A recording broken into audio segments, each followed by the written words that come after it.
Adult audience. Loveline may contain sexually oriented content. Listener discretion is advised. Loveline with Adam Carolla and Dr. Drew.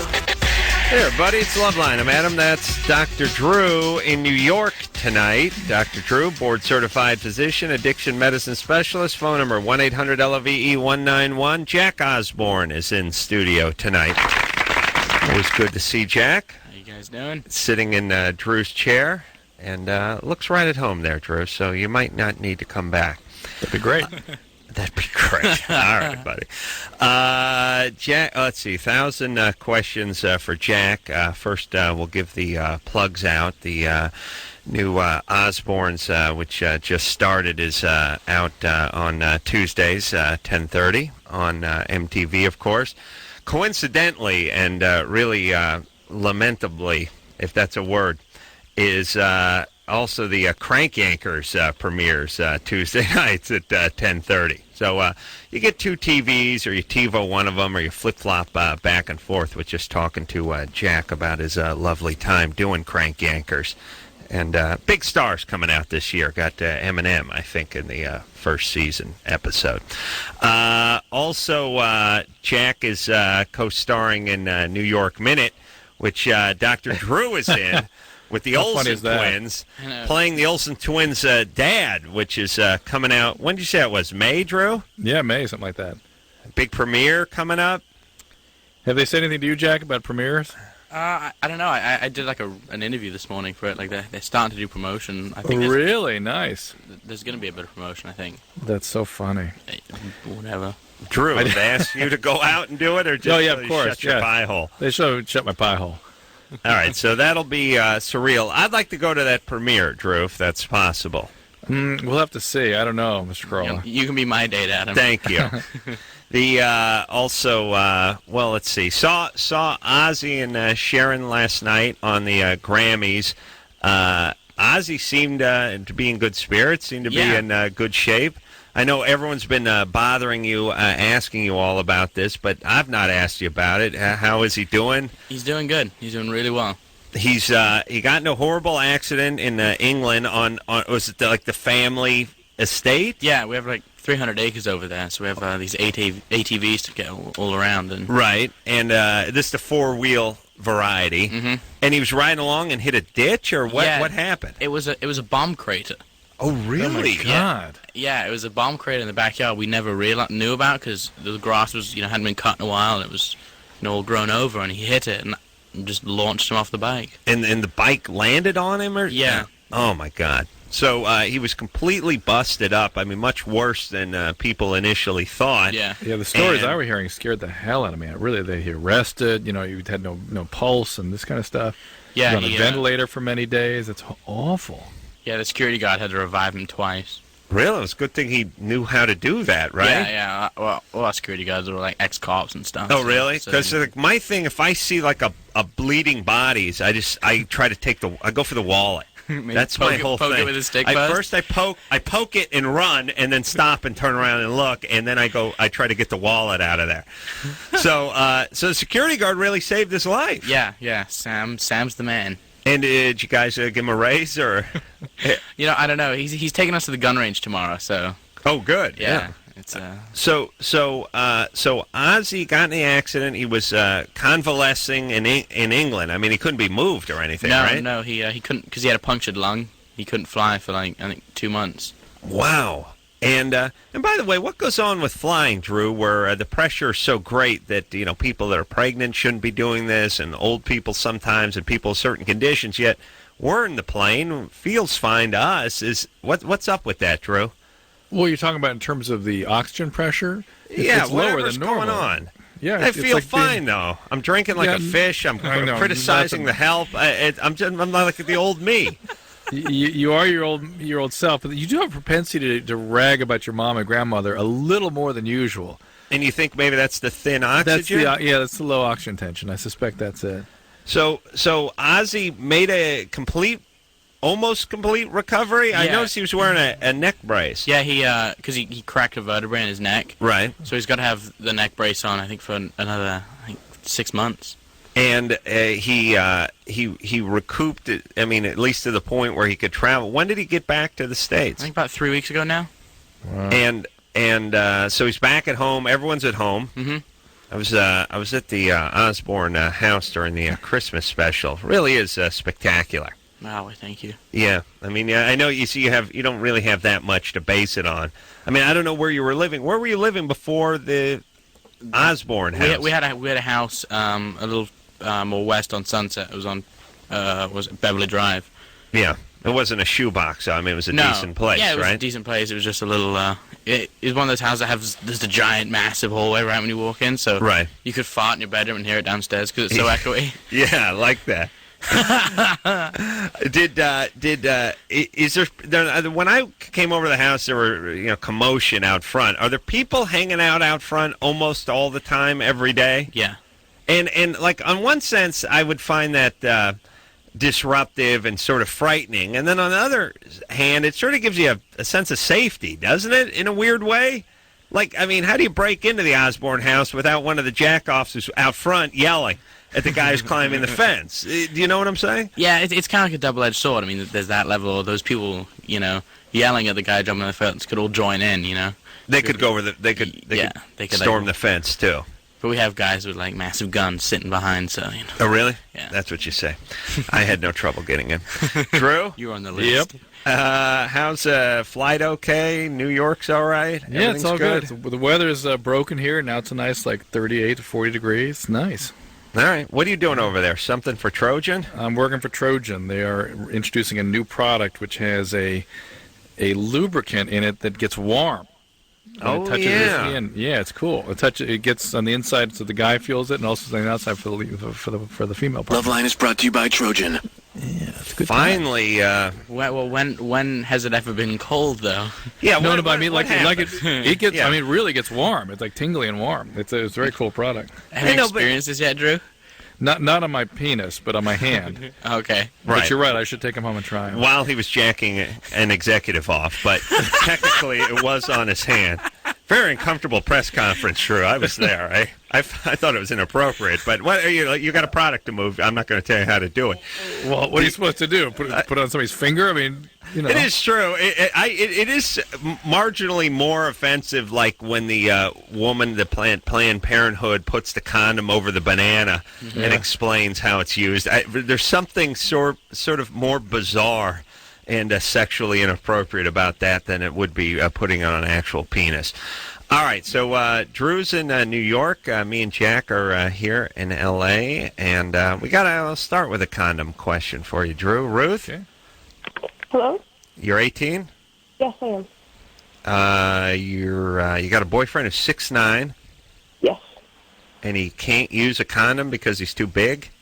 Yeah, extra larges are too small. Really? The magnums are too small? Yeah. I'm a big boy. Isn't there a size XL. above Magnum? Yes, Yeah. there's a Magnum XL, and that will not be too small.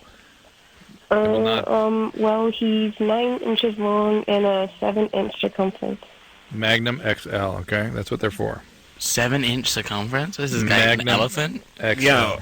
And what is Drew? What is your wrist? I mean, your wrist is probably about 7 inches, right? Yeah, 6.5. Really? My wrist is humbled by the guy's penis. Hey, Ruth, are you sure you want to be having sex with this guy? Well, yeah. Okay. And by the way, you seem to equate him being 6'9" with the large Johnson, and those two things don't necessarily go together. In fact, often they don't. Yeah, cruelly they don't. I heard we had someone talking about Shaq once who'd been with Shaq and said that the garden stature was much bigger than the rake. I don't even know what that means, but you know what I'm saying? Yeah. You'd think that it would be tremendous, but not really. Wow, it's going to suck for him. It does. It does. It's got to be a relief for the lady, so. Hey, Ruth? Mm-hmm. So are you guys... I don't know if I don't believe you or I just don't like you. Which I don't is it? believe her. I don't believe her. Okay, we don't believe you. Yeah. And we don't like you, by the way. It's both. It's all the above. There's a couple things you get about your question that don't fit. One is you're so quick to discuss his body stature, which not necessarily has any relation to his penis size, and then you're saying he's tried everything. Well, he hasn't. There's condoms specifically for what he's got. So. Do you just not want him to use condoms, maybe? No, he is seriously that big. We had Usually a that big? I mean, Seriously. I understand he's seriously that big. That's why he needs the Magnum XL. He may do what I do when I don the condom, which is you remember how OJ was trying to try that glove on, and he was just like, no, I mean, it's just, I can't, and it made him seem, that's what I do with the condom. Then you jump in with just, Adam, then you jump in with the dimensions. Well, it's like it's got to be 9 and 7.5 round. I mean, well, usually the chick jumps in and says I should take it out of the packet. That's where that goes. All right, so get not the Magnum, but the Magnum XL. Correct.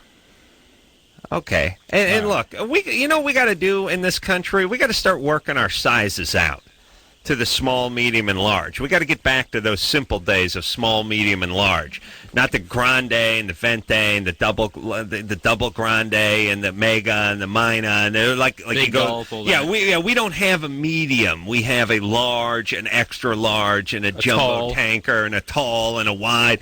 Let's just get first off. 3 is good, right? Small, medium, and large. Yeah. And then whatever your largest drink is, I don't care if it's 70 gallons of coffee. That's just a large. No, give him a super. Give him a super. Small, medium, large, and super. Yeah. Small, medium, large, and super. Okay, so now we got 4. Yeah. But now that's it. But here's the point: is there shouldn't be a large version of Magnum. Yeah. That ends up getting confusing now. Yes. Yeah. All right. Let's keep on rocking. We got a question for Jack over here. Silk, Adam Carolla. you're 14? Yes. All right. We have talked to Silk before. Yeah. Silk was my nickname in junior. Oh, no, wait a minute. It was Brillo Head. That's right. I was confused. Go ahead, Silk. Okay. Well, Jack Osbourne, you are a fantastic man, and I just want to know if you like how your life has become, or actually better yet, do you like your life better now after starring on an MTV show than before any of this media stuff happened in your life? Well, it's kind of like a double-edged sword. Like, I hated it when it first happened. It was like, Did you really? Yeah, well, it was kind of, when we were doing the show and went into it, I didn't really think what it was going to be like. Were you hating it while you were doing it and then appreciated it when other people appreciated it? Yeah, it was like when we were doing it, I was like, "Oh, it's such a pain in the ass." They're not paying me enough for this, or all that kind of thing. Right. You talked to Adam before you decided that? You're 15. You got to make ends meet. You know what I mean? Exactly. He's got a big nut. I mean, it's really. So we we did when the show came out. I was like, it spun my world completely upside down. I was like, "Whoa, what is this?" I was used to like walking on Sunset and some guy coming out of the rainbow going, "Hey, aren't you Ozzy's kid?" Right. A guy with a mullet, but right. Grannies were coming up to me, and like Brad Pitt, and I was like, "Whoa, this is weird." So the hardcore fan knew you were an Osbourne even before the Osbournes. Yeah. They're hip to that. I mean, especially if you were sort of on the scene, like on Sunset and that kind of thing. Yeah. Which is just. It's one thing if your dad's Pulitzer Prize winning author or something. It's another thing when your dad's Ozzy Osbourne. You got the drunken mullet guy from Van Nuys who wants you to sign his boob, right? Exactly. Yeah. All right, but now the Osbournes come out. Now everyone knows you're Jack Osbourne. Yeah. And your character is sort of a pain in the ass on the show, at least the first season. And all the seasons. But are people now? Are they getting confrontational? Are they wanting to straighten you out or challenge you? I've had some like confrontations. I have more so in England than here. Really? I Really? was just in England. I just got in like 2 fist fights. Really? Is that like you're a poser or sellout or something? Like, people in England are just really opinionative, and they kind of this guy. I was in the movies, and this guy tried to trip me, and I got in his face, and was just like pushing back and forth in like the lobby of a movie theater. Really? Yeah. It's weird because we think of them as more civil, but on the other hand, maybe they're more. But then they do have the whole soccer hooligan thing going on over there. A lot of hooligans in England. Huh. All right. So, are you all right? Oh yeah. All right. two confrontations. Yeah, and then this guy called my sister, the word that you don't ever call. The C word? The C word. Oh, my goodness. Yeah. Really? Yeah, and we kind of, I was like trying to run across the street to go hit him in the side of the head. In England, they call their mom the C word and stuff, don't they? I mean, they throw the C word around a little more. Yeah, they do, but still, I mean, you don't call someone's sister the C word. Mm-hmm. And what happened with that? Well, the guy it was like a lot of traffic, and I was trying to get across, and I was like, start throwing. Yeah, that would have. You got to watch that. Yeah, that's the S word we call it here. Yeah. Sorry. All right. So anyway, the point is you're in one piece, and overall, now is there feeling that you have, or do you feel a pressure now? I mean, do you feel like, well, now people know who I am. I got to stay on top. None of that. No, I don't really care. Will you be satisfied to fade into a normal life if that's the direction it goes? Yeah. Or the direction you take it. You Yeah. should have seen him in his thespian debut.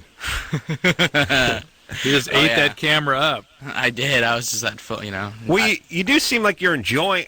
You actually, everybody, with the possible exception of Ozzy, who's probably been in front of the camera for the last 30 years or so, seems to have really embraced the whole celebrity thing and the newfound recognition and sort of enjoying it. Yeah.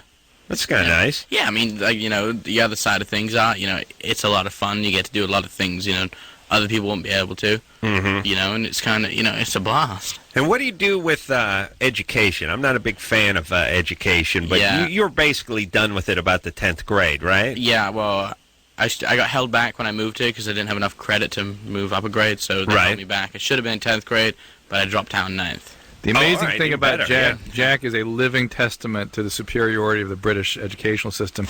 He knows more than any junior college graduate. Oh, well, that goes without saying. Thank you, Drew. Yeah, and I always, and Drew, don't I always tell our callers who were held back to tell them you were in Europe as a child, you went to Europe for a year.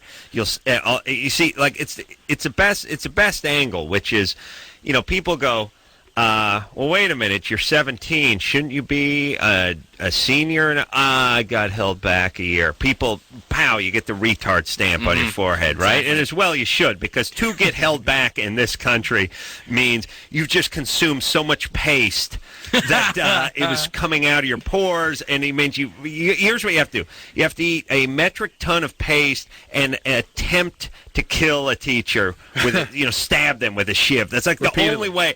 Yeah, the only way you can get held back. You have to physically chain yourself to the radiator in your classroom. It's like the only way you can get held back in this country. So the ones that are held back, immediately there's some judgment going on. Exactly. I mean, Drew, if you talk to somebody who's like 19 and tells you they just got out of high school and said they were held back, you're like, he's an idiot, right? That's one of the reasons why I left. I was like, I don't want to be 19 and graduating high school. Yeah, but you got the whole Europe. Now, the same guy who says, well, I was in Europe for a year and a half when I was 11, all of a sudden he's Mr. World Traveler. Mm-hmm. He's more well-rounded. Yeah. He's a Renaissance man. That's the lie all you idiots need to use. Now, here's the problem. Someone's going to ask you, what country were you in Europe? And you're going to say Florida. And then everyone will know. But find a good country, find a good plausible thing, like your dad got sent over there for business or some sort of military thing or something, or over there for about a year and a half, picked up a little of the language, but when you came back, you just had to start back a grade. Totally. Drew, good lie? Good lie. Thanks, buddy. You all right there, buddy? Yeah, I'm just listening. All right, let's see. Someone wants to know about chemical castration. What? Good times. Nicole? Yeah. You want to know about chemical castration? Yeah, I saw on the news that this child predator moved in, in Mill Valley or something, and they said something about he was chemically castrated. Mm-hmm. I was just wondering what that was. I'm just curious. Is that the example of smoking too much pot and you kind of, the old rumor? Yeah, make you eat a brownie this size of a Buick.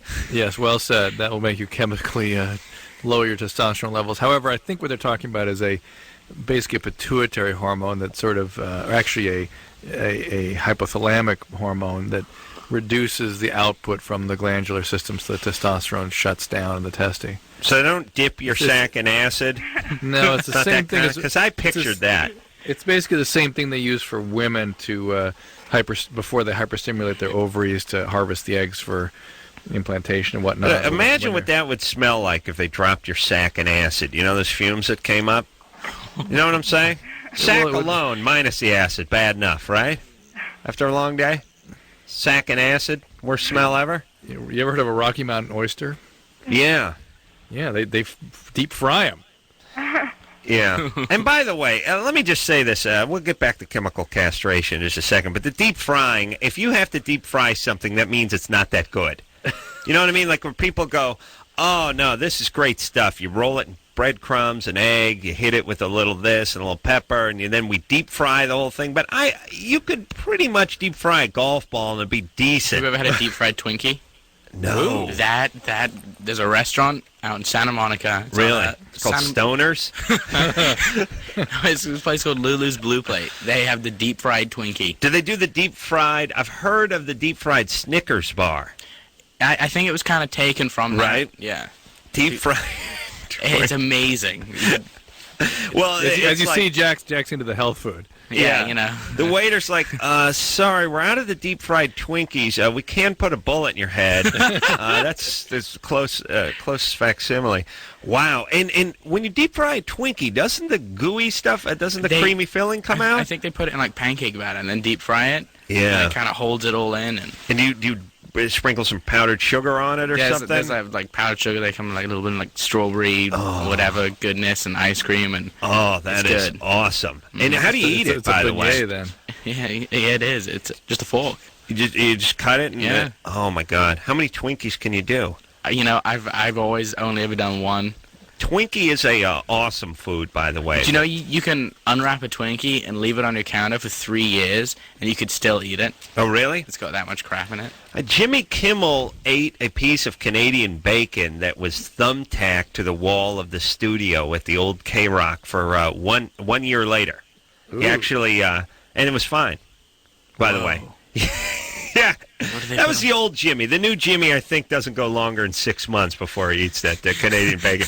He just made somebody a stupid bet that we can take a piece of Canadian bacon from like a breakfast jack or something. We can pin it to the wall. He put the date on it with a piece of paper. He said, 1 year from now, I'll eat this. Probably figuring he'd either get fired or move on to a better gig sometime in that year. As it turns out, neither one of those things happened. And ate the Canadian bacon. Drew? Yeah. He's fine. Well, what are you going to do? Yeah, maybe you ought to eat some of that Canadian bacon. Get yourself a network talk show. Right now. Got to wait a year for it to cure, though. All right. So you stay busy during that year. All right, we got to take ourselves a little break. Jack Osbourne is here tonight. Osbourne's at 10:30, Tuesday nights on MTV. Also, the Osbournes got themselves a book out called Ordinary People, and there's a book signing at the Grove at the Barnes & Noble on February 19th. So that's... Is it a week? When the hell is that? You are the weakest link. Goodbye. Week from Thursday or something? Or Tuesday?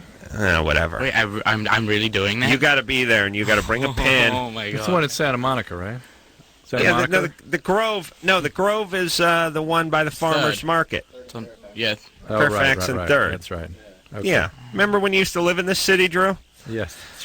February 19th, 6 to 8 o'clock. So go out and see them for that. We'll take a quick break, and we'll be right back. Hey, everybody. It's Loveline. I'm Adam. That's Dr. Drew out of New York tonight. Jack Osbourne is in the studio tonight. Jack's got a movie coming out. Him and Dr. Drew are in a joint together. That's coming out sometime in May with the Olsen twins. So Dr. Drew, Jack Osbourne, and the Olsen twins, which really just sounds like you took a whole bunch of celebrities, put them in a big hopper, and then reached in and started pulling names out. I think that's what they did. Is that what happened? Yeah. I mean, Yeah. It seemed like they were going sort of an MTV direction. You know, they were going to try to get a bunch of MTV folk on their cast. Yeah. All right. Well, done and done. We got an ex-MTVer, Dr. Drew, and, of course, current MTVer, Jack Osbourne of the Osbournes, which new series just started, and it's Tuesday nights at 10:30 on MTV. Book signings and all that stuff. All right. We're just talking about suicide, Drew. Really? Jack and I, yes. We're trying to lighten Little the light, mood up in here. light conversation during the break. That's nice. So many people get into that. Oh, can you believe the weather? Or, how's your dad doing? You know, but we just thought we'd cut to the chase to start talking about suicide. More happier things in life. And we were talking. I was telling Jack. Jack was talking to me about suicide, and I was explaining. Not Jack's not going to commit suicide. No. But we were talking about people throwing themselves off the Golden Gate Bridge, and how that's one of the number one suicide destinations for Americans, and once in a while somebody survives.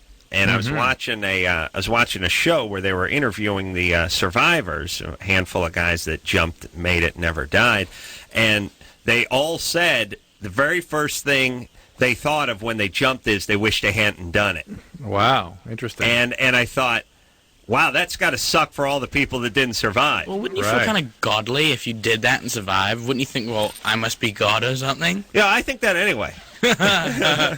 No, but yeah, you would come out of that water with a renewed sense of purpose. I guess. Exactly. Like, maybe I should be doing something. Although, ironically, these guys never really settle into that much. They just become like substitute school teachers. And they get a little medication, a little therapy, and they're glad they didn't kill themselves. Are they like mangled at all, like broken back or anything? Or are they just fine? No. They can be.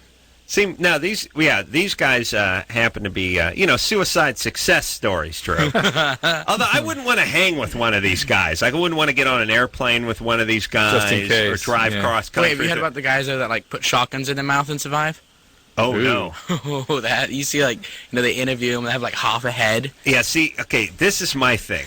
When I commit suicide, it's not going to be one of those either I die or I'm horribly maimed for the rest of my life. It's going to be if I live, all I'm going to do is have some wet sneakers, and if I die, well, who cares? I'm not getting into that like I'm going to cut my head off with a hacksaw and then stop halfway into it or swallow a grenade or anything. No, for me, it's Drew. It's going to be carbon monoxide.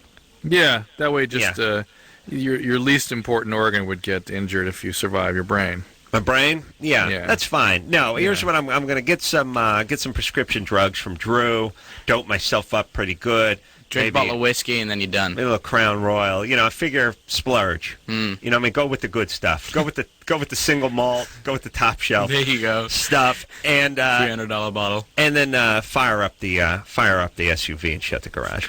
All right, that's me.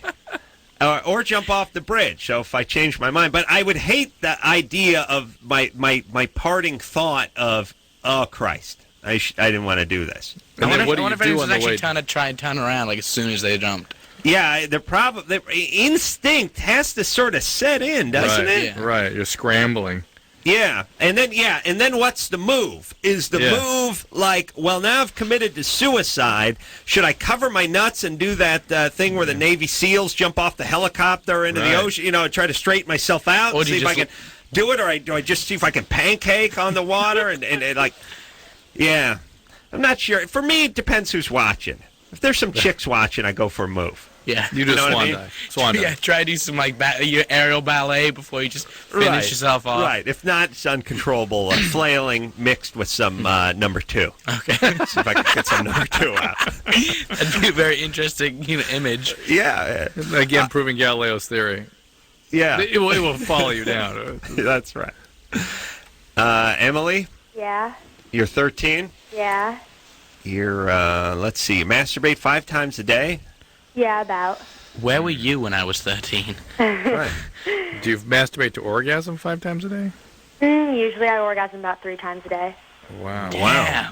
Yeah, go ahead. Yeah, go ahead. You asked the right question. Anyways, like about 5 or 6 times additional a day, when I'm not horny or masturbating or anything, I'll just like have an orgasm. And this has been going on for a while, and I want to know what's going on. How do you know you have an orgasm? I mean, just in class and that kind of stuff? Ooh. Well, we ever... Yeah. Doesn't necessarily mean orgasm. Maybe just mean arousal. Well, when I stick my finger up there, it's like really wet. Yeah, but really wet doesn't necessarily mean orgasm. Just means aroused. Okay. Yeah. For me, it doesn't even mean arousal. It just means drunk. You know what I mean? Miscalculation. Thought it was a fart. You know what I'm saying? very sad. That's what will be happening when I kill myself, Drew. Drew, why does everyone have to defecate on themselves when they kill themselves? There's no nice way to do it where you just your body just shuts down and everything just comes out. Yeah, things come out. But again, you could that service of yours, that what is it? Happily Ever After? Or... Yeah, I had an idea for a service that comes in and sort of mops up, cleans up the porn. Gets, Okay. I'm sure, if any of my family members came into my house to start, divvying up the possessions and stuff, it'd be a disaster. Just piles of big jug porn. Can you write me in your everywhere. will to like get the porn? 'Cause Yeah, I that's what I'm gladly saying. come and take it out. It's win-win. It's like, Jack, you get a bunch of free porn that I can't take with me. I'm going to try to take some of it with me, but I can only hold so much. You get whatever. And you take the porn, you leave a Bible, you take the Sprinkle some holy Big water Jug's calendar, and you put up a picture of the family. You make it all nice, and then you got your porn. I have my dignity. The family has peace of mind. But I'm going to take your wallet too. I'm going to poke you take with the this wallet. So anyway, Emily, were you ever sexually abused? My stepdad molested me a little bit when I was younger, but... That doesn't count. No, of course it does. Wait, wait a minute. A little bit? Yeah, any will do. And that can create hypersexuality. Also, are you on any medication? No. How does the little bit of sexual molestation work? Yeah, that's what it's like you're a little bit pregnant. Right. Well, it only happened like 4 or 5 times. Oh, only. When you guys had sex? No, he just like finger banged me. Oh, whoa! Somehow worse in its own weird way. And just how you put it too is yes. And by the way, Emily, it's finger blast. We're trying to change that. And how old were you? Like 10. Ugh. All right. So I know you're sort of cavalier about this whole thing, but this is horrible. You understand that, right? Yeah. And is your mom still with this guy? Mm-hmm. Did you report this? No. Why Well, not? like I told some of my friends and stuff, but I've always been afraid to tell my mom. But I kind of think she knows because I think you should she tell overheard. some teachers at school. You ought to tell somebody at school so they can get you. You live with this guy? Yeah. Is it scary to live with him? Well, like sometimes when I'm taking a shower, he'll just like come in and like start looking at me and stuff. But I mean, other than that, he doesn't really do anything else anymore. Listen, that's plenty. Yeah. Yeah. I mean, and what about your mom? Is she an alcoholic or something? No. Is the guy an alcoholic? No. What's he do? Works around metal? No, he's an attorney. Aha! Oh my God. Worse. Probably representing a big metal firm like Alcoa or something, Drew. So he's is this? Hold on a second. Hold on. There's a definite bogus quality. There is a serious bogus factor. She's talking about way too freely. It just you don't feel the. I don't feel anything off of her. Yeah, I don't feel it. And the business of her having orgasm and knowing it because she had vaginal wetness. That's how you know you had an orgasm. That was bizarre. Emily. So she's talking about she's talking like somebody who's never had an orgasm. Plus, she's calling from Indiana. I don't think there are any attorneys in Indiana, Drew. Really? I may be wrong. Well, they're not allowed. There's no Jews in Indiana, are there? I don't know. I mean, I Emily. don't mean to be stereo. I don't want to convey a stereotype here, but I mean, you have to be Jewish for your attorney, and then if you can't get into Indiana because you're Jewish, well, you do the math. There you go. Emily. Mm-hmm. Why don't we believe you? Okay. Oh. Okay. We're going bogus on this call, Emily. Okay. All right. See you later. Liar, whore, and you know it. It's tough too because Emily just could have been so angry. Yeah, there was that bit of disappointment though, and she said, "Okay." Yeah. Yeah. Well, listen, she needs to go to tell some people about what happened. It could be related to the sexual abuse that really happened to her. People who are bipolar get something like this. There's something called persistent sexual arousal, Jack. You'll love to hear this, where women continue to have constant orgasms for days or even weeks. And they find it actually very unpleasant. Again, living proof that the men and women are quite different. And it could also be related to medical problems very occasionally. So it does. She may need to get it checked out. But like you got to talk to a counselor about if anyone was sexually abused. Yep. Jordan. Yeah, what's up? You're 13? Yeah. Got a question for Jack Osbourne? Hey, yeah. All right. Hey, Jack. Yes. I heard that you were with the Olsen twins. Yeah. I was there. I saw him. I saw you with them. You were with them. Yeah, I was with them, but I wasn't with them. Mm-hmm. No, I did a movie with them, and that was it. And then we went to, all of us went to dinner twice. And Light finger blasting, perhaps? No finger blasting. Wow. All right. It sounds better when Jack says it, Adam. Blasting. Blasting. Finger blast. Excuse me, sir. Did you have any finger blast? And some Grey Poupon. But of course. All right, Jordan, where did you hear this? I heard it from friends, like it was a rumor. I love schoolyard rumors. Yeah, both Yeah, he of got them. both of them. Yeah, there's Did you get actually a third that he got, too, that no one talks about. Did you get to know one of them better than the other? Yeah, I hung out with, because I did more scenes with Mary Kate, so. Did you? Yeah. Yeah. Then she never returned my phone calls when we kind of came back. Really? Yeah. Did you want to date her? No. They're friendly. They're very nice young ladies. They really are nice really kids. friendly. And Yeah, they're like, they're well, very yeah, nice kids. We'll hang out? Yeah, when we get back. And I was like, all right. So, I figured a couple months passed, and I was like, all right, I'll give them a call. And yeah, not calling you back. it was like phone tag for a while, and then that was it. Mm-hmm. Change the number. Where do they live? They live in Los Angeles? Yeah, and then I got a restraining order in the mail. Sure. It got ugly. Yeah, I can get that. They live over. Their Same mom thing lives happened with me and the Hee Haw twins many years ago, Drew. The mom lives in many years. Valley, and Dad, and they live. Where the hell did they say they live? Their parents West side together? No. Their parents and do the Olsen twins live together? Yeah. Yeah.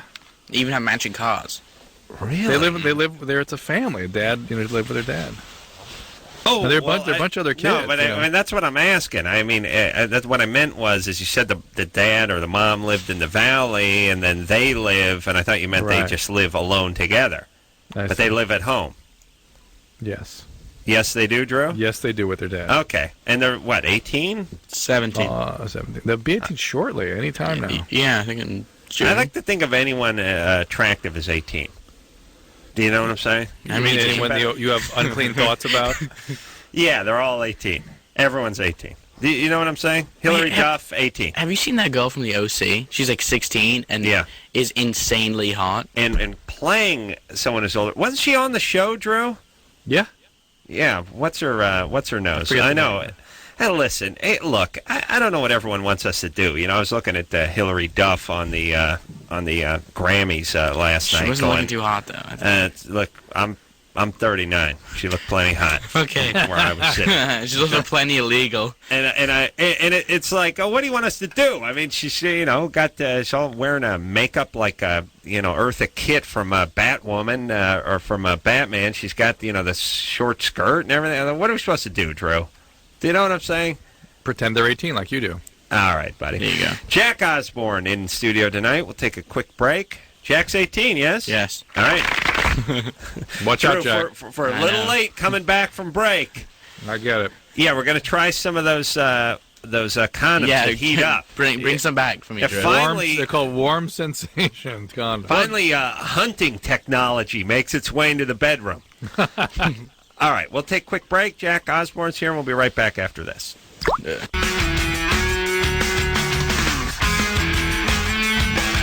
Hey, everybody, it's Loveline. I'm Adam. That's Dr. Drew. Phone number, 1-800-LOVE-191. All righty. Jack Osbourne is in studio tonight. John Mayer is going to be in here tomorrow night. Now, how do you say it? Mayer? Mayor? It's not just mayor, is it? Don't people say mayor or mayor? All right. Well, anyway, you saw him on the Grammys last night, and he's coming in here tomorrow night. So it'll be nice to meet John. Jack in tonight, and Jack can be found, of course, on the Osbournes, 10:30 Tuesday nights on MTV. Also, might find him on Crank Yankers. Tuesday nights at 10:30 on Comedy Central. All right. So, and got a book signing coming up at Barnes & Noble on the 19th, which I think is like a week from Thursday. There it is, 6 to 8 o'clock. And, all right, let's keep a rocking here. Drew, you're picking the calls now? Yeah, this is Morgan, 19. Morgan? Yes. What's happening? Okay. So I've been dating this guy on and off for like 4 years, like since high school. And we've had sex like probably like since like 2 years into a relationship.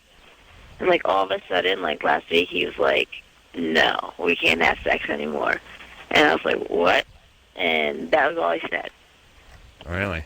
And you haven't talked to him about it since? No, like I tried to bring it up. He's like, I don't want to talk about it. Well, so either he found God, or an STD, or he found STD, STD, or maybe he's going the all anal route. I tried that once about 19. All anal route? Yeah. It's like, listen, we're not having sex anymore as you know it. It's all anal all the time. We're like a radio station. Like, K-anal, all anal all the time. That's all it was. And it's like, look, no hugging, no pecks on the cheek. It's straight anal.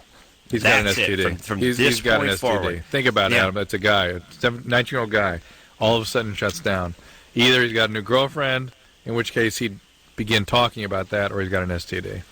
Maybe the middle of the night. Yes. Yeah. When he's deeply asleep, like try like examining it.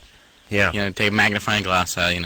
Yeah, throw that acetic acid on him and hit him with the purple light and see if anything glows. Pour vinegar on his, Right, and hit it. Yeah, hit it with the purple light. What's up there, Morgan? What do you Morgan, mean? let me ask you a question. All right, you sound either stoned or stupid. Which is it? Go with stoned. I'm just stupid. I'm not stoned. Sounds like Kyle from South Park. Maybe he's tired of having sex with Kyle from. Yeah. All right, so hold on a second, Morgan. Do you think it gradually got ugly or something? No, that wouldn't do it. What? Did he find religion? Is this a religious thing? I doubt it. He's never, ever been religious. Do you ever speak to your boyfriend? Do you guys have a conversation? No, you don't waste time on things like that? No, we talk all the time. There's something missing here. And by the way, when I, laid down the all-anal gauntlet many years ago, no discussions about anything but anal. It's like, what movie do you want to see? Up. It's not anal discussion. Yeah, but we can talk about cornholing it. Up. No. It's just that's all we had to talk. No discussion about anything that wasn't anal, Drew. Of course. That was me. That's the way I work. When I commit, I commit. I go 110%. Well, you're not going to go halfway. And, No, you don't go halfway anal. Not in that department. The Morgan. Mm-hmm. Something sounds wrong with your view of life. It sounds like you're not clearly seeing this relationship. Maybe he's not your boyfriend. It seems to be hazy. No, I mean, we have been dating on and off since. There we go. Oh, on and off. Okay. Well, you're off again. Now it's off. It's off. You guys are broken up. Yeah, he's definitely. That's it. It's all right. You guys been dating on and off for a number of years. It's time to move on. Okay. This is you're vivacious, dynamic personality with so much to offer the world. Ethel Merman there. Cara, 20. You can't hold a presence like Morgan down for long. Hey, honey, what do you want to go do tonight? Cara? Hello? Hi, Cara. What's happening, Hey. Cara? Well, my boyfriend, 5 years. We've been having sex for 5 years. That's kind of how we started. Since you were 15. How old is he? Oh, no, I'm not 15. I'm 20. You said you started 5 years ago having sex with him. Right. You started when you were 15. Mm-hmm. Okay. How old was he? Sorry, I thought you asked me if I was 15. He How was old? 17 then. Okay. He was 17. All right, so he's 22 now. Yeah. All right. And before we have sex, every single time he pops his penis. right. Like a maestro. Yeah, before he Like sits a- down at the piano. Exactly. No, Before he like that. picks up It the literally baton. pops. Like he pulls it down, Yeah. and it pops. And Yeah. And that disturbs you. Well, because I heard that it was some sort of a condition. No. There's a ligament there that pops, so you can crack it just like a knuckle. Oh, really? Because he says that it actually helps him last longer. Is that true? No. But again, it's Horowitz sitting down to have a performance, of course, but no. Well, placebo effect. If he thinks it makes him last longer, then maybe it makes him last longer. Maybe. I discovered I had that ability one day whilst trying to launch a ball of tube socks toward the hamper, as I'm often doing with that sort of diving board thing that I've been known to do. Seriously, be honest, Jack. You've launched something with your penis before, right? I'm trying to think. A ship, a career. Have you ever launched? Never did the tube sock ball and tried to. I've never done it. I heard there's you could use a peanut pretty well. Oh, launch that. pretty nicely. Yeah, that seems a little large for me. I'm more in the raisinette family. Raisinette? I mean, not shelled peanut. I guess we could step down to a honey roasted. Wait, what's the peanut that kind of... Oh, yeah, that's good. You get some grab out of that. Yeah. You get a little husk grab on there. All right, let's take ourselves a little break. Jack Osbourne in tonight, Dr. Drew in New York. More anal and penal launching talk after this. Hey, yo, it's Loveline. I'm Adam. That's Dr. Drew out in New York tonight. Phone number 1-800-LOVE-191. Jack Osbourne is in studio with us tonight. John Mayer is going to be in here tomorrow night. And Osbourne's MTV Tuesday nights, 10:30. And got a book signing coming up at the Barnes & Noble at the Grove on the 19th. I think that's a week from Thursday, 6 to 8 p.m. All right, Drew. Yeah. How you doing, buddy? Excellent. You holding up? I feel great. You do? Did you get a nap in? You take a nap? I slept on the plane on the way over. Nice. Very nice. Get a little workout in at the hotel? I sure did. Yeah. All right, buddy. You Good get time. a little schwitz in there? You get in the steam room there? No. No time for that. No. Yeah. You know what? I think my mom, who's 70 now, asked me yesterday what the difference between a steam room and a sauna was. Nice. And this is the problem with parents, because if it was one of your friends, it'd be like, "Hey, numbnuts, you don't know the difference between the dry heat and the steam. Like, how do you make it to 70?" And I think, Drew, that that's all you need to know about the Carolla lifestyle. It's one of the yeah. I could have said that about 800 stories ago, though. That's all I needed to know about the Carolla lifestyle. I think my mom has made it to 70 without getting into either a steam room or a sauna. Yeah, and by the way, once you've made it to 70 without being either one, you might as well just ride it out now. Exactly. No use steam rooming and sauning your way to the grave at this point. You're on sort of a roll. It's like when you find this, 50-year-old guys, they retire, and they're like, all right, I'm going to start going crazy, getting hookers, start doing cocaine and stuff. It's like, you gone that far. I mean, what's the point now? Yeah. No, I know. Why start? Why start sauning at 70, Drew? Well, comparing that to hookers and cocaine, I don't know. Right. And by the way, when she said sauna or steam room, I knew she was talking about hookers versus cocaine. I read through it, Drew. Got it. Yeah, okay, good. All right. Your mom starts taking drives downtown. Yeah. What's up? Who we talking to, Drew? We are going to talk to Chelsea, 21. Chelsea? Yeah. What's up? I have a question about an IUD. It's called a Marina, and I'm currently using it. I just heard that it had a bad rap in, I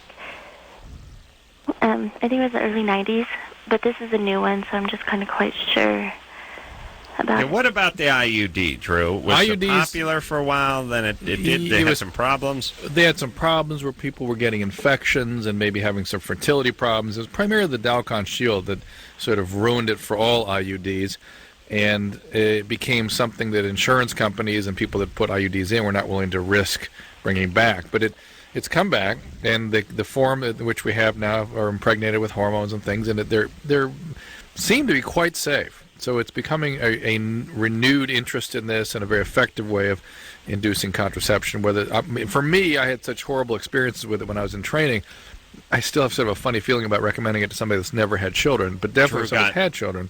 Drew, let me just elaborate. He got one. You going down the anal road again? Yeah, it got stuck up there pretty good. That's what it I got figured. infected. I told you not to share that story. It migrated. Said it used to cut his boyfriend up pretty good. It was like putting his dork in a pencil sharpener at a certain point. My boyfriend, Mr. Carolla. All right, Drew, come on now, buddy. The point is it's having a renaissance, the IUD. It sure is. It sure is. And it is, though, kind of one of the ways it works is inducing an abortion. It doesn't allow implantation. Nice. Although there's even some debate about that. It's whether that's the primary means in which it works. Again, for those people that want to take aim at the emergency contraception, why aren't they taking aim at this product? Yeah. Well, it's an easier target. How are you supposed to hit IUD? You know what I'm saying? That's what and I'm how saying. do they put it in there, Drew? It's just like during a pelvic exam. There's sort of an applicator and pushes it on in. What? And the applicator's a Asian woman, or is it an actual device? It's an actual device. Sometimes administered by an Asian woman. I see. I see. So it could be both. You want IUD? You want IUD, round eye? How about cuticle push? All right, so that's what they call us, Drew. Round cuticle. Okay. You put it like on a stick and you put it up in there. Yeah, basically. All right. And All right, it stays Chelsea. for how long? Yeah, get rid of Chelsea. But how long does it Chelsea, stay? how long has yours been in for? About a month. And how long do you plan to leave it in for? Well, they said it's good for about 5 years. So, I mean, that kind of sounds long. Yeah. 5 years? Yeah, they stay for quite some time, yeah. And once you get the IUD, I mean, the new version of the IUD, it's good for 5 years? I mean, just the same as if you were on the pill? Yeah. Wow. Wow. Very effective. People should be using that more, right? Well, yeah, that's right. It's making its way back in. Yeah, but it's sort of slowly coming in. Like anything else, when we start having a lot of clinical experience with it, we're concerned we're going to see more side effects, but we're not. So it will start to pick up steam. All right, and then they just get it out? Like if you wanted to be pregnant in 3 years, they just get it out? It's got a little wire on the end of it. You just pull it out. Wow. No problem. Yeah. But you got to walk around looking like the end of a Christmas ornament, like the whole time, and have that hanging out, though? It's hanging out of the cervix, not out of the vagina. It's way up inside. You need a special device to grab it. It's all the vagina, Drew. Do you understand? To me, yeah, Jack, but the actual... You and Jack understand, but the wire doesn't make its way outside the vagina. If Jack was doing some very vigorous finger blasting, he would he's feel known to do, and he has rangy fingers for a man who's lanky. Yeah, yeah, and he was third knuckle deep in a finger blasting session. He will feel it. Could he, in fact, make some contact with that metal? Oh, absolutely. You could really feel it? Oh yeah, you'll feel a little tiny wire in there. Wow. It's gonna be a little weird. Can you imagine if that wire broke when they try and take it out? Yeah, they have to use electromagnet to get it out. It's a very bizarre procedure. All right, Drew, who's next? You ready? This is Sandra, 23. Yeah, and by the way, Drew, we know you don't have a call lined up when you do that. Okay, if you're ready to take the next call. Well, no, the problem is they're not getting put on hold. So I'm trying to get them a chance. What to do we need you for? How dare you? I just put it on hold, Drew. What are you talking about? That's what I'm saying. Give me a chance to put it on hold. Let me do it from over here. I was doing fine. You want to do it? You. Yeah, I'll do it. All right. Should I punch up, or are we in trouble? No, you can't. Now? We have to do it at the break. All right. We'll switch over. All right. So who are we talking to? Sandra. Sandra. I don't even have a Sandra on my screen, do I? And your screen is off, basically. It's all old. All right. Whose great plan was it to switch it over to you? Mine. Okay. Go ahead, Sandra. Hi. How old are you? 23. All right. What's up? Well, it's just kind of a personal question, but I was wondering because I was in a past relationship one time with a person who turned out to be a pedophile.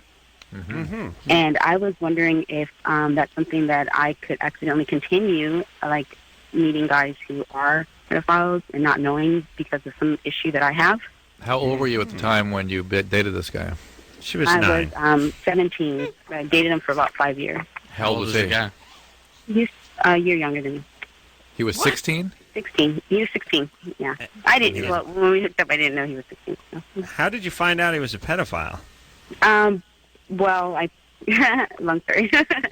but I found out that he was. Oh, by the way, I always love that. It's like, I remember my pedophile story is always funny, by the way. How'd you find out he was a pedophile, a predator? I'm glad you brought that up, Marty. Well, funny story.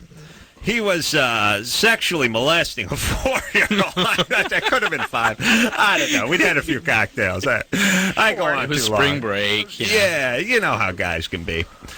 All right. What the hell? Did I put her on hold, Drew? No. How'd you find out? Well, I just kind of happened to find out through, his family. His mom told me that he had some, that he had done something when he was younger, and then I found out that he was still, having issues with it and everything. So we broke up. All right. Well, it's nice to see a family get involved. And so you broke up with him. Were you sexually abused? Not that I know of. No, I mean I don't think I was at all. I don't remember anything at all as far as. Well, you were the older woman, so you were sexually abusing him.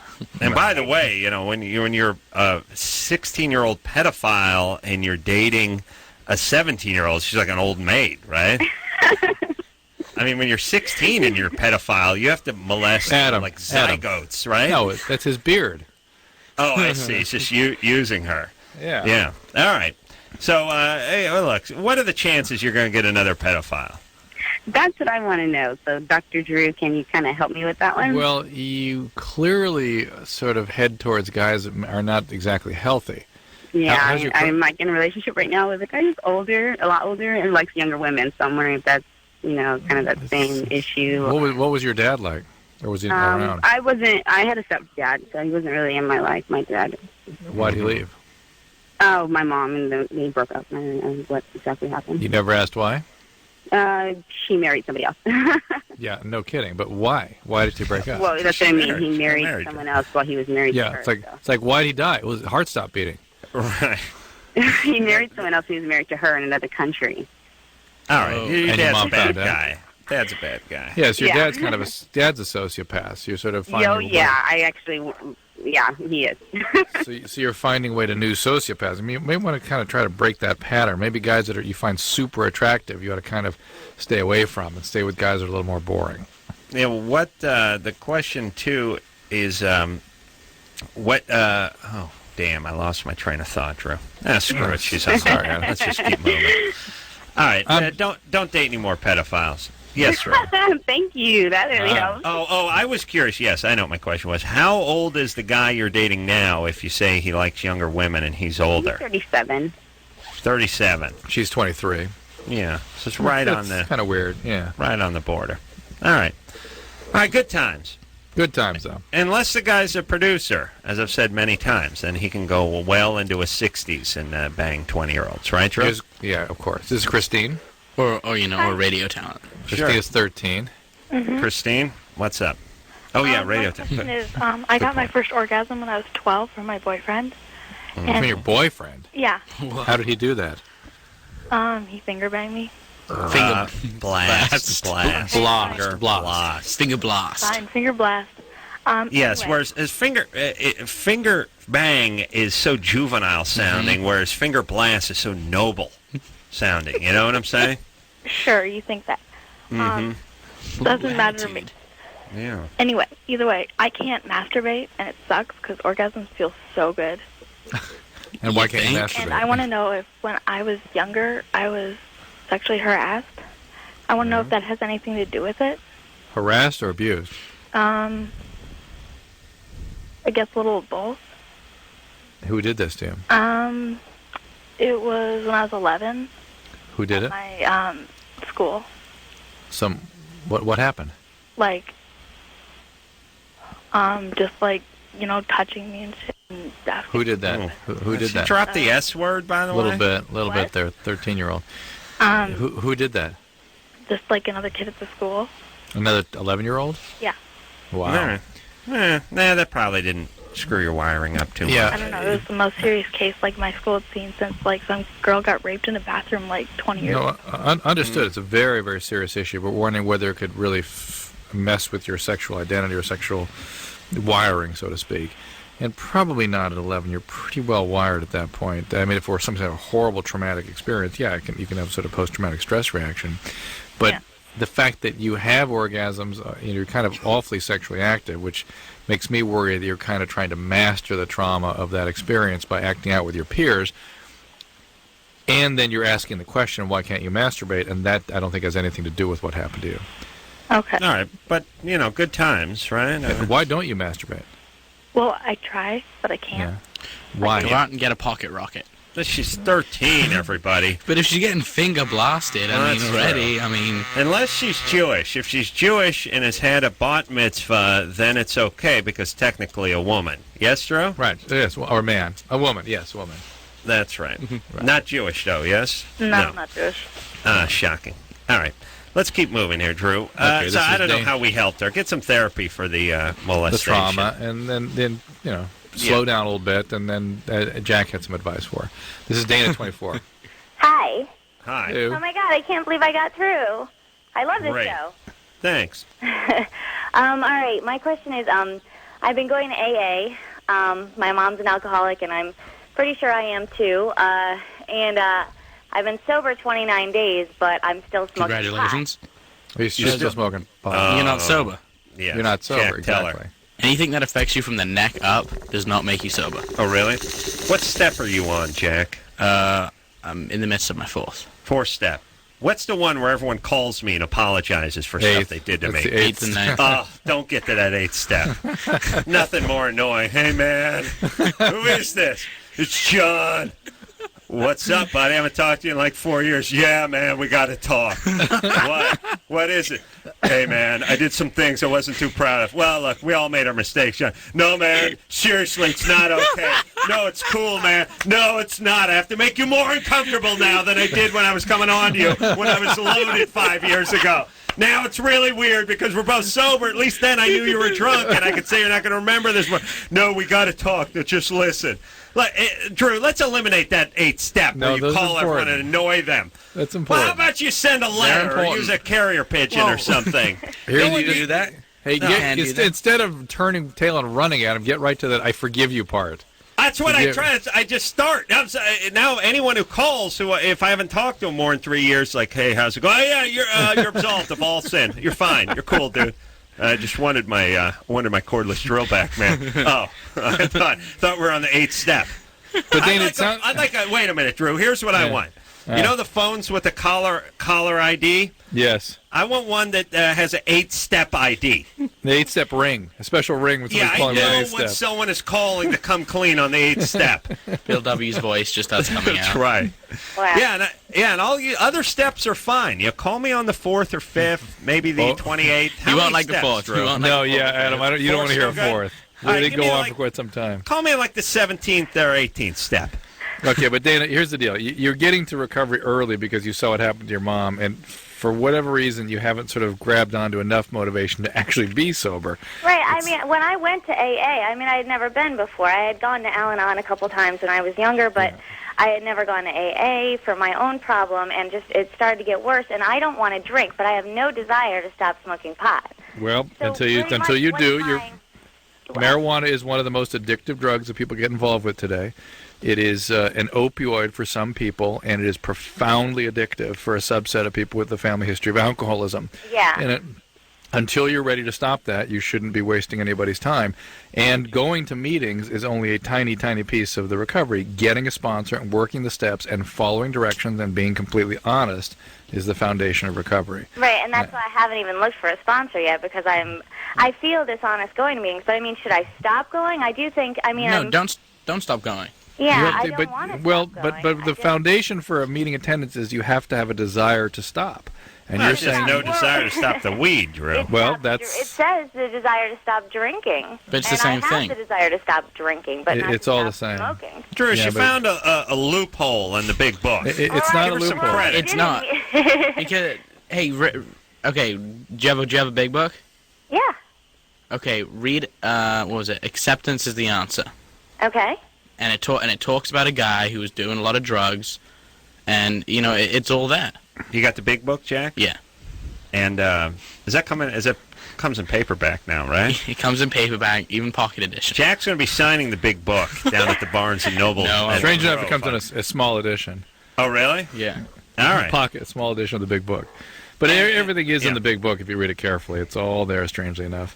Now, And, Jack, I think I found another loophole that Dana may want to follow, which is Jack said earlier that you can't do anything that affects you from the neck up. But what if you keistered like a fifth of vodka? You know, I mean, you didn't dump it in your mouth. You went in the other side. Affects you from the neck up. Still get you drunk. Yeah, but it's not. It's going in. You see what I'm saying, Drew? He didn't say you have to stop things you're putting in from the neck up. He said things that affect you from the neck up. I think I won this one, guys. In fact, the thought of this is affecting me from the neck up, so I must abstain. I'm going to go home and do a keister bong. Just having someone blow it in your ass? Yeah, you No, he means alcohol. He means alcohol, like a beer bong. Like I wouldn't be a beer enema. Yeah, I wouldn't be stupid. No, you can't get me stoned like you get your dog stoned by blowing it up my ass. Yeah. You'd either do the keister bong of like scotch or whatever your booze was. And it doesn't really matter what your booze is. I mean, just pour straight grain alcohol in your keister, well, right? You know, Drew? it hits your system faster, right? That's why. That's why I'm saying it. Or you do something I call the pot brownie launch, which is slightly more dangerous. And This is the peanut launches again? Yeah, you have to. Yeah, you have to factor in wind and elevation, sea level. All Do you sorts crack of your stuff penis like before that. you engage? It's like kicking a field goal, right? Right, absolutely. Really quickly. All right. Wait. Yeah. I want to take one more What? program question before we get off this Really? topic. Yeah, come on. Korean 21. Hello. Hello. Hi. Hi. Okay, like, I was wondering about, like, dating now that, like, I'm sober or whatever. But it's like, I don't want to date somebody from the program because I already tried. And it's just, like, really annoying because I'm thinking about dating a normie, but I don't, like, know, like, where to meet normies that, like, don't get loaded. It's, like, hard to, like, find. How long have you been sober? Yeah, that's the same question. 8 months. 8 months. Don't get somebody new in the program. Two new people in the program take each other down. And you know the rule about 1 year, right? Before you get in a real relationship. You can date, but just try not to get involved in any deep way. Yeah, my sponsor said it was okay. It's okay to date. It's okay to date, but you just take your time with getting in a By relationship. the way, that means he wants to F you. No, it's not a he. It's a she. You don't have a You don't have a he sponsor? Guys, stupid guys, girls, No, I stupid have girls. a she. Yeah. So she's lesbian. That means she's lesbian. Yeah. No. Oh, No, so she's you actually- can't do any gender swapping? No. It's No, it's guys not and- recommended. No, you cannot do that. You cannot. It's not going to work. Because how can a guy relate to a woman's problem? Not only that, you know how he's going to relate to it. Yeah, That's exactly. Right. And she may fall in love with him as well. All right, Jack, you got a sponsor? Everything going good? Yeah. Has you got any celebrity sponsors like David Crosby or something? That's my business. I see. That's a yes. That's a big yes. Oh, man, think of that. You know, he's a legacy, too, you know, because Ozzy had problems, so he probably gets all great sponsors, great meetings. I hear the CA meeting on the west side is a lot of hot chicks. Well, you know, whatever there's, C involved, There's going to be hot. Yeah, exactly. And Corinne, listen, you're asking where to meet straight guys. That's mostly what most people meet. You know what I mean? It's sort of bizarre to say, there's nowhere to meet guys that aren't using. Well, there's plenty of places, okay? Yeah, I mean, go to the mall. Yeah. Stay away from American Indians. They got a that peyote, Yeah, the peyote, the firewater. There's a history there. All right, let's take a little break. All right. Yetcha. All right, we're going to take a little break. Jack Osbourne is here tonight. Sober Jack. How much time do you got sober, Jack? A little over 9 months now. Wow. And considering Jack, you're just 18, right? Yeah. That's a long time. Yeah, I'm no mathematician, but it's like a quarter of his life. That's a big deal. Yeah, it is. I mean, guys that are in their 40s put together a year, and it's like a big deal, but it should be adjusted. It should be like prorated. He's been sober for like a year of high school. We shouldn't even talk about in terms of how much we should say, for 4% of his life. Right. He's sober for 4% of his life now. Yeah. Better angle. Wow. Yeah. That's cool. Yeah, and if you count the whole infancy part, too, I mean, you could probably make it even longer. Well, no, he was loaded then. Yeah, well, you know, my dad was drunk when my mom had sex with him to get me pregnant. She told me. So you like came out with a buzz? Yeah, you know, I came out with like a bottle of man. What's up? Jack Osbourne in studio tonight.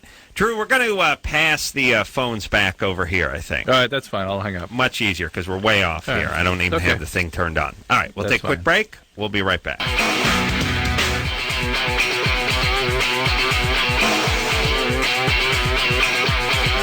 Hey, everybody. Loveline. I'm Adam. That's Dr. Drew, who's in New York tonight, holding up quite nicely. Phone number 1-800-LOVE-191. John Mayer's in here tomorrow night. Jack Osbourne in here tonight.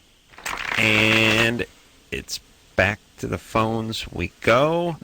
Yes? Go ahead, Okay, Jack. I got a question before we get going. Yes. So when I went to Vegas to do Crank Yankers. Yes. My friend Tom came with me, and a whole bunch of friends flew out for the weekend. Mm-hmm. And my friend Tom picked up the stripper from a strip bar, and he took her back to he went back to the hotel with her, and he got down with her, whatever, and he wanted to do her in the butt, but she turned around and stuck a thumb up his ass. Really? Yeah. He wanted to do her in the butt, but she gave him a thumb. Yeah. Right? And so I keep, giving him, an immense amount of, sure, crap for it. But and she did actually accomplish it. Yeah, fully. Wow. And I'm like, Tom, wouldn't you just slap her hand and be like, chill out? I mean, right. I find that extremely violating. Right. And what did he say? I don't know, and he wants to know if that's very normal. True. First of all, wait. Well, first of all, Jack, don't you find it a little bit ironic that the girl being violated extremely? No, but she asked him to. Yeah. She asked him to. She's like, will he, whatever, and he was like, all right. Well, she wanted him to do it in the butt, and then she asked him to do it to her in the butt, or she asked about her thumb? No, she asked him to do her in the butt. By the way, the thumb was produced. Yeah. That's a pretty good move too. How does she go from there to bringing the thumb all the way around the back? I think it's not the finger you start with when you're anally raping. That's why God gave you a pinky and worked the way up to an index finger and so forth. I know, that's what I thought. I mean, the thumb's wide, it's... You start with the thumb. I mean, it's why don't you start with a rolling pin or a lamp? You know what I mean? We need to have Jack on the show. Start with the pinky.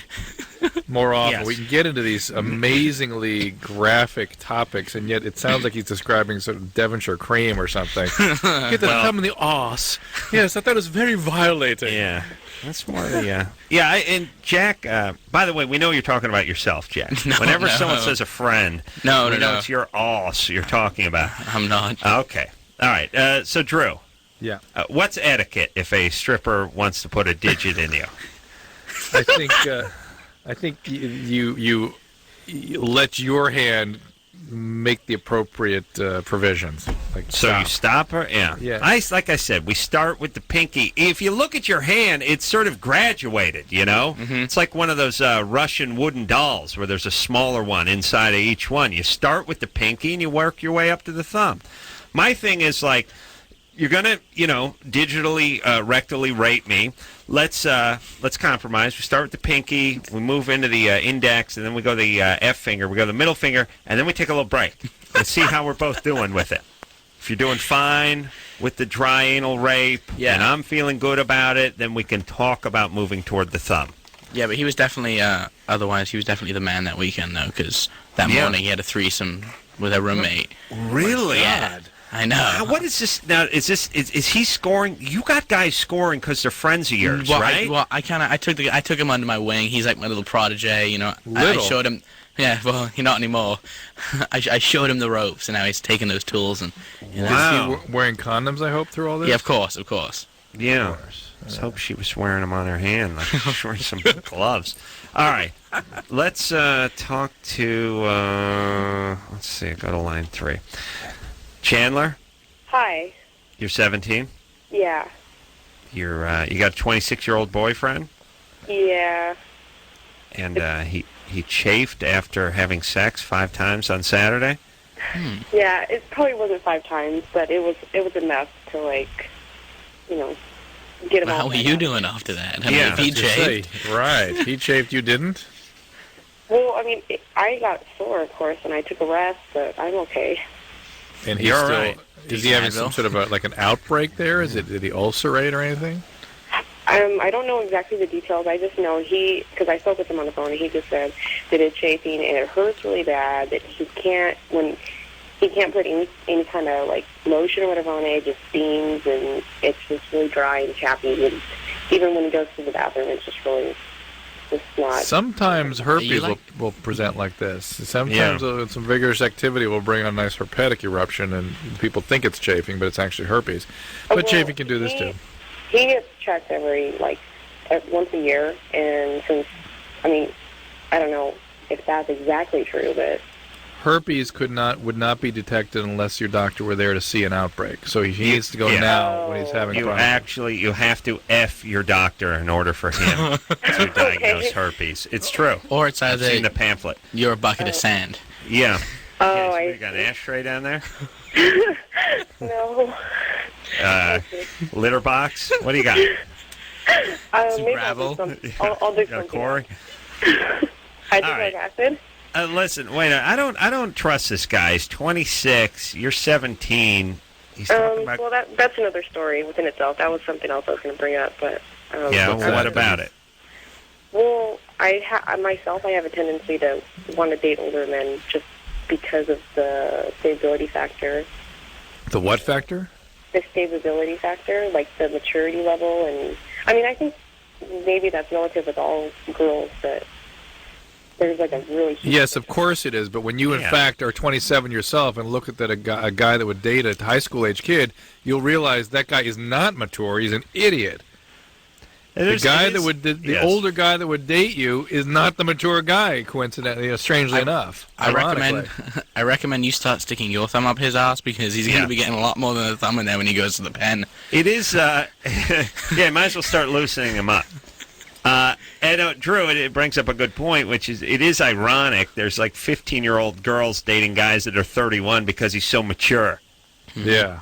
Really? He's banging a ninth grader. Really? That's Drew. He's helping with a math homework. What? Yeah, like if you knew any guys that were in their 30s that are nailing chicks in high school, would you label them mature?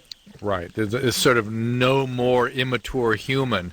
He's less mature than the 12-year-old. Yeah, better he should watch SpongeBob and wear a wind-up beanie. Yes. He would be less. That guy would be more mature than the guy who's nailing the high schooler. All right. That's right. Oh, women. What the hell? What was I doing in high school? I should have figured all this out. I wish I had me back then, you know, Drew? You know what I'm saying? Well, I had you when I was in high school. Yeah, but see, Jack, you got me. And I know. And look at you. A little stint in rehab, but for the most part, well-rounded. Well-rounded. He didn't need any kind of formal book training for someone to let him know he was smart. Now he's living the life of Riley. He's going to Vegas doing crank anchors. His friends are thumbing prostitutes.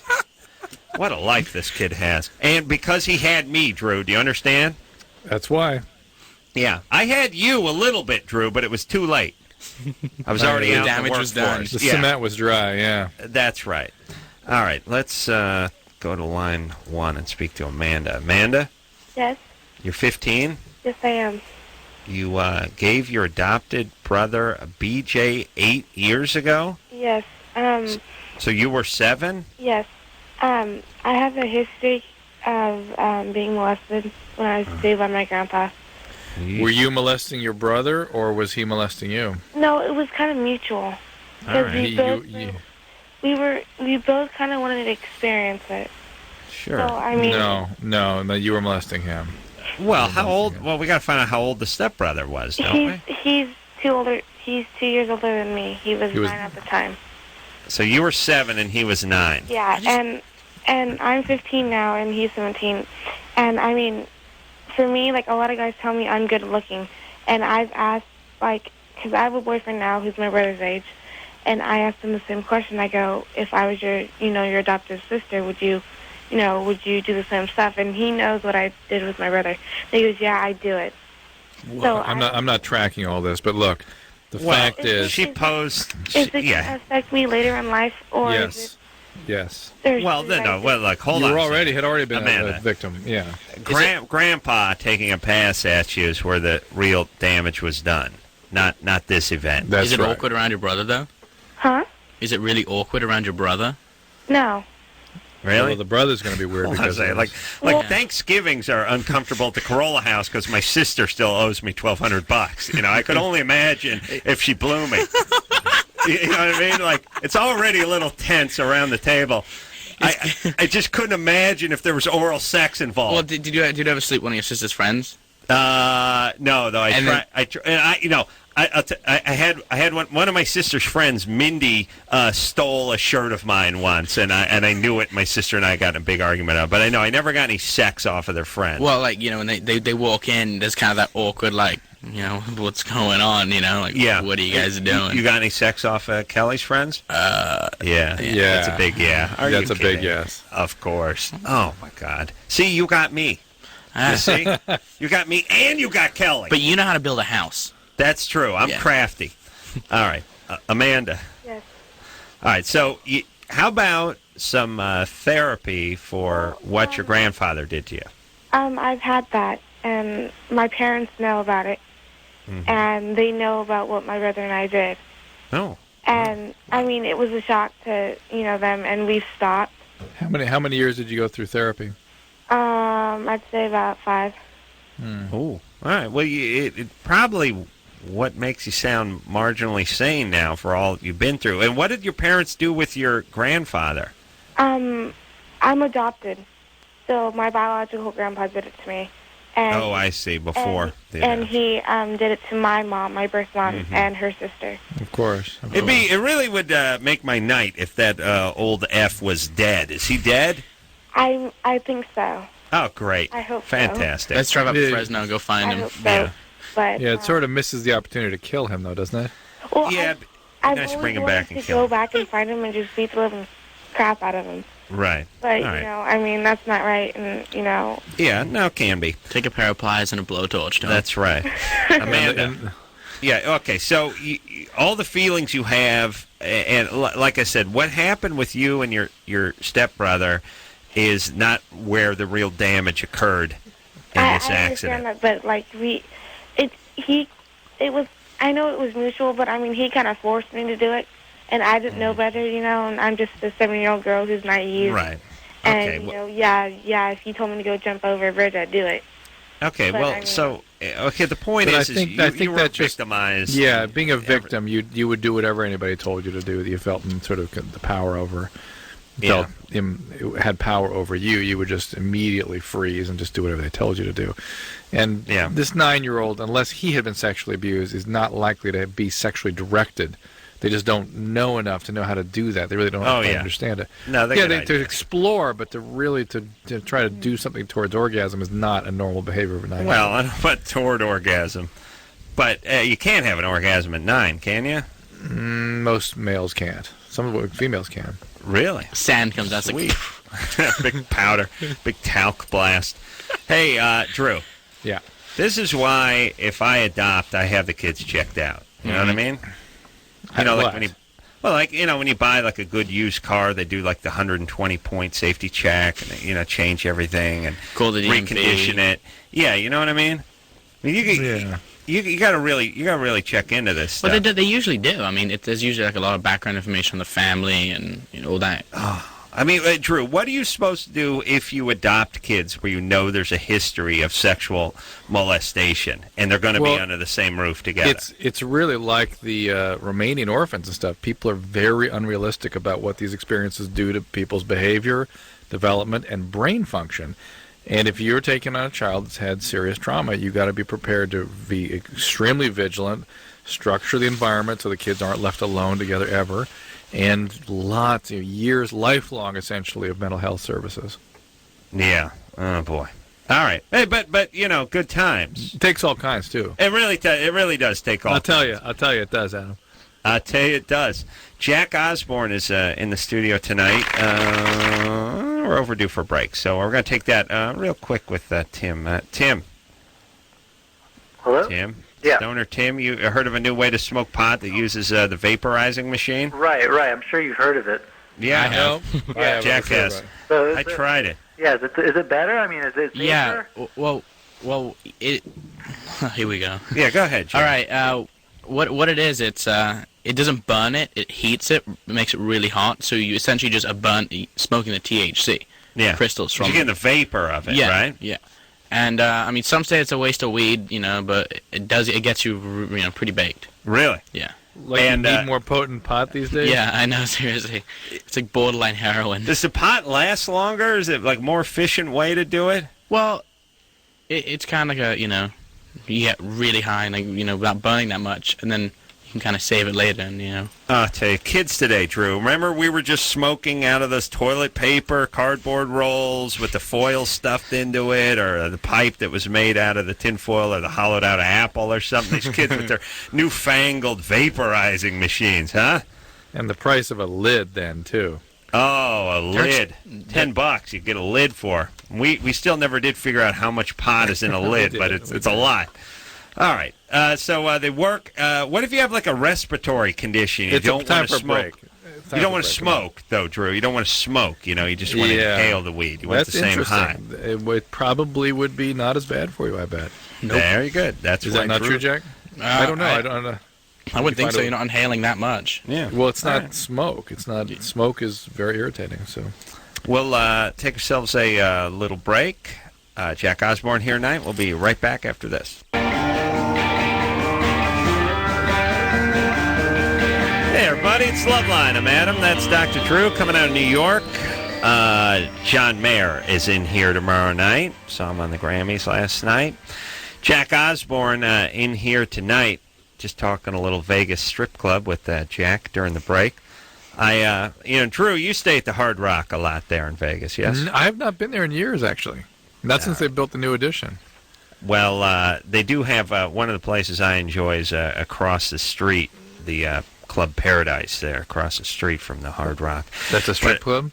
Yeah, it's a great place. I do find, though, I know it sounds like a joke, but someone is going to get killed, and maybe they have already crossing the street. First, it's like a 22-lane highway between Club Paradise and the parking lot of the Hard Rock, and guys are walking out of that place at 5:30 in the morning. First off, they're obliterated. Yeah. I mean, they're blasted. They've had a boner for 9 hours, so there's zero blood in their head. They're disoriented, too, because you're in a strip club, you're in a place, there's no windows, there's no time, there's no clocks, you don't know where you are, you've been doing, Jaeger shots, you have glitter in your eyes, it's been rubbing off the boobs of strippers on, and then you stumble out into the daylight, and all you know is you got to make it to your room, and you'll be goddamned if you're going to walk 200 yards this way and wait at the crosswalk. So you take a chance and you sprint across the highway. Hundreds of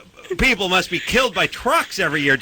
And I just think there should be, the picture they have, like with the deer or the children playing, the family. They have these things. If you drive south and you head toward Mexico, when you get somewhere around the where the hell do you get over there? Where the San Onofre, you'll start seeing signs that are telling you, look, there may be illegal families that may be running across. Look out! Yeah, you see a woman and a man, a child in tow. Yeah, look, child's dragging. So Adam wants a guy with a boner running across the street. I want a guy wearing a fez, like a Shriner.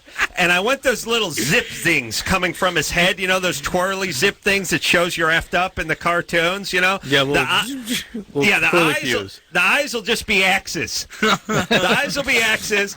He'll have the martini glass. He'll have his arm around like a big-breasted, huge can stripper who's stumbling, and he'll have the boner. There'll be the clear. It'll be like a profile shot. So see the clear boner, and he'll be staggering toward the casino.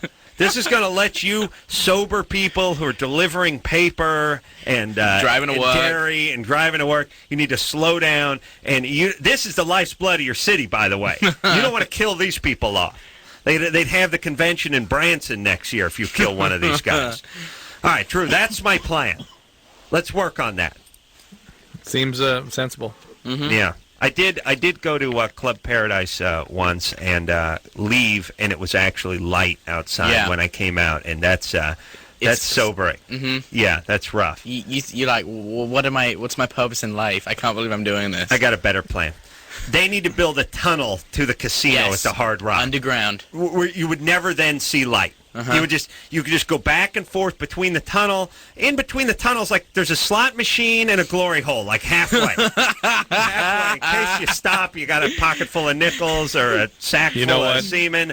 What, Drew? Male humans would begin morphing into moles. They start evolving into moles. We wouldn't have They're like eyes those people that live in and- New York, like in the old underground subways. Yeah, like the mold people. Right, so we'd hit sunlight, and people, no, make it stop!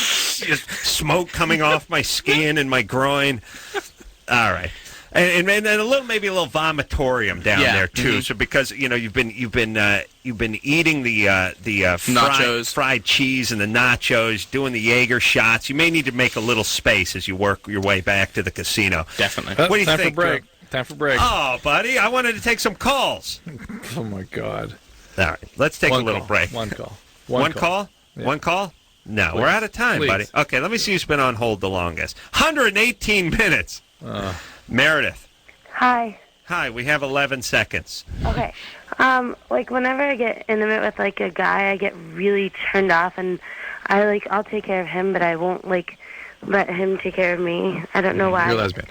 You could work in the tunnel. Mm-hmm. Yeah. You sound like my kind of woman. All right, and ever molested or abused? No. All right. Have you ever had a relationship, a boyfriend? Yeah, but not like anything long term. How old are you now? 17. Sometimes that's kind of protective, so you don't get really involved with somebody too soon. Just maybe slow down the whole thing, and start looking around for somebody you want to have a relationship with. Take your time. Yeah. Don't just having physical contact with strange guys you don't really want to get slow involved it down a little.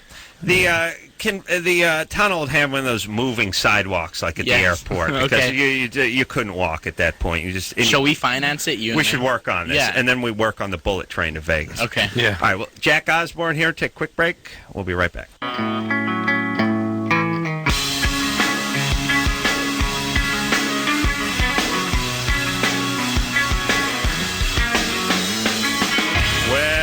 That's the show, everybody. I want to thank Jack Osbourne for coming in here.